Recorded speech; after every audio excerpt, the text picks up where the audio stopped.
I'm Ian Davis. I'm the creative director for Empire Earth 2 and the CEO and mad scientist at Mad Doc Software.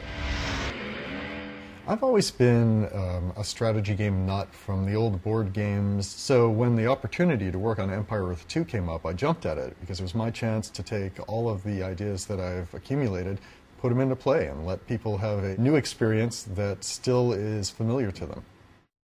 Besides all the innovative new gameplay features, we put more units in. There's over 350 combat units in the game. There's over 270 buildings in the game. What this allowed us to do was to make more variation between the different civilizations. So the Middle East civilizations don't look like the Western civilizations, which don't look like the Mesoamerican civilizations, which don't look like the Far Eastern civilizations. So we've added depth and breadth to the franchise.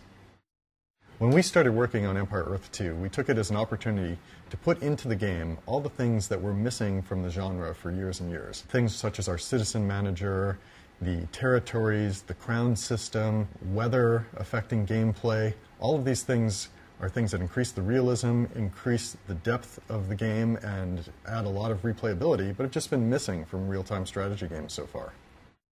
We made every map get divided up into territories, and you need to expand in order to build your empire.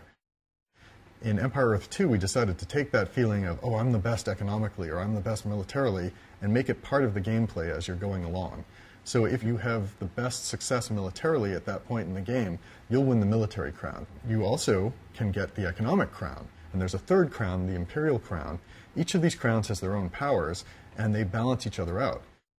First, we have 9 different modes of multiplayer. Territory control, King of the Hill, hotspots, as well as your traditional conquest and regicide type games. We also added a mode called Sole Survivor, which can be applied to a large number of the other modes, and that means only one player can win the game. We put in something called the War Planner also, which helps coordinate attacks. Send it to your allies, and once they accept it, it gets overlaid on your minimap, and everybody knows exactly which way to go. I've worked on almost a dozen real-time strategy games. My background in artificial intelligence makes me uniquely qualified to create a game where the AI is going to give you challenge after challenge after challenge and keep your replayability high. So at Mad Doc, we're really the perfect people to continue with the Empire Earth franchise. So we have 3 different campaigns. The Korean campaign, for example, spans from the very beginning of Korea as a nation up to the point where it first really established independence from China. Then we have the German campaign, which spans the Middle Ages, starting from the Teutonic Knights and going up through the 1800s. And finally, we have the American campaign, which goes from Teddy Roosevelt's time up to the time that nuclear-powered Hercs wander the streets of Washington, D.C.